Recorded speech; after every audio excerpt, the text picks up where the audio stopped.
So hello guys, welcome back to my YouTube channel Shailesh experiment. तो guys आज की इस छोटी सी वीडियो में मैं बनाने वाला हूं एक खतरनाक डीजे बेस, जो कि गाइस इस डीजे बेस की बेस क्वालिटी काफी खतरनाक होगी, जो कि आप सब खुद सुन सकते हो। गाइस ये मिनी डीजे बेस आप सभी को थोड़ा सा अच्छा लगेगा तो प्लीज वीडियो को लाइक करना और कमेंट करके जरूर से बताना। तो चलिए फ्रेंड, वीडियो को स्टार्ट करते हैं।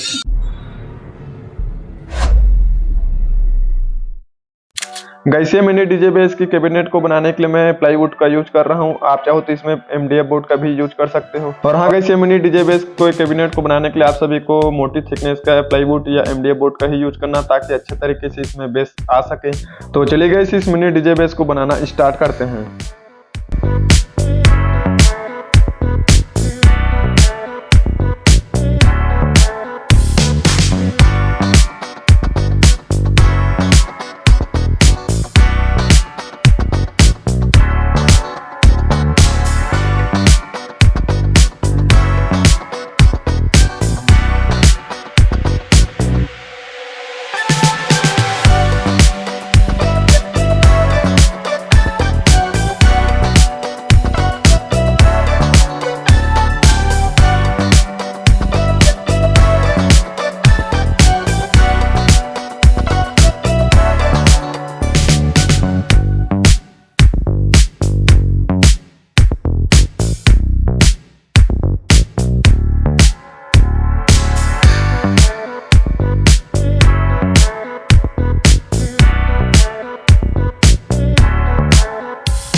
सो फाइनली गाइस हमारा मिनी डीजे बेस पूरे तरीके से बनकर तैयार हो चुका है। और गाइस आप सब देख सकते हो कि इसको चलाने के लिए मैं एम्पलीफायर का यूज कर रहा हूं। और गाइस इस पावरफुल एम्पलीफायर को मैंने खुद से बनाया है, जो कि मेरे इस चैनल पर आप सभी को देखने को मिल जाएगा। और गाइस इस मिनी डीजे बेस के साथ मैं एक डीजे टॉप भी ऐड कर रहा हूं, ताकि इसमें ऑडियो क्वालिटी काफी अच्छे तरीके से आ सके। तो चलिए गाइस इसमें कोई सा एक डीजे सॉन्ग प्ले करते हैं और इसके बाद इसके साउंड और बेस क्वालिटी को देखते हैं। तो फ्रेंड आप सब खुद सुन सकते हो कि इसमें काफी खतरनाक सा बेस आ रहा है। तो गाइस ये मिनी डीजे बेस आप सभी को कैसा लग रहा है प्लीज कमेंट करके एक बार मुझे जरूर से बताना। और हाँ गाइस इस मिनी डीजे बेस को मैं अपने डीजे ट्रक में आप सभी को लोड करके दिखाने वाला हूँ नेक्स्ट वीडियो में। और हाँ गाइस आप सभी को कौन कौन से टॉपिक पे वीडियो चाहिए गाइस मुझे कमेंट करके जरूर से बता देना। मैं आप सभी के टॉपिक के अनुसार मैं प्रोजेक्ट बनाने का ट्राई करूंगा। तो मिलते हैं फ्रेंड ऐसे एक और इंटरेस्टिंग और धमाकेदार वीडियो के साथ, तब तक के लिए बाय।